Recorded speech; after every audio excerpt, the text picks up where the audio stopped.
கல்வி பொது தராதர உயர்தரத்தில் விஞ்ஞானம் கற்கும் மாணவர்களுக்கான செயல்முறை பயிற்சி யாழ்குடாவில் இன்று ஆரம்பமானது. வடமாகாண கல்வி திணைக்களத்தால் கல்வி பொது தராதர உயர்தரத்தில் விஞ்ஞானம் கற்கும் மாணவர்களுக்கான பயிற்சி செயலமர்வு 6 பகுதிகளாக பிரிக்கப்பட்டு நடைபெற்று வருகின்றது. விஞ்ஞான மாணவர்களுக்கான செயலமர்வுகளில் ஒன்று யாழ் கொக்குவில் இந்து கல்லூரியில் இன்று ஆரம்பமானது. கொக்குவில் இந்து கல்லூரியில் நடைபெறும் செயலமர்வில் கொக்குவில் இந்து கல்லூரி, யாழ் இந்து கல்லூரி ஆகிய பாடசாலையின் விஞ்ஞான பாடத்தை கற்பிக்கும் ஒரு பகுதி மாணவர்கள் மற்றும் ஆசிரியர்கள் இந்த செயலமர்வில் கலந்து கொள்கின்றனர்.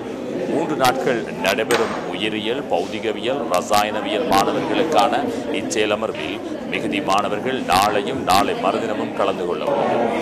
கொக்குவில் இந்து கல்லூரி மற்றும் யாழ் இந்து மகளிர் கல்லூரி ஆகிய பாடசாலைகளில் விஞ்ஞானம் பாடம் கற்பிக்கின்ற ஆசிரியர்கள் மாணவர்களுக்கான செயலமர்வில் பல மாணவர்களாக கலந்து கொண்டனர்.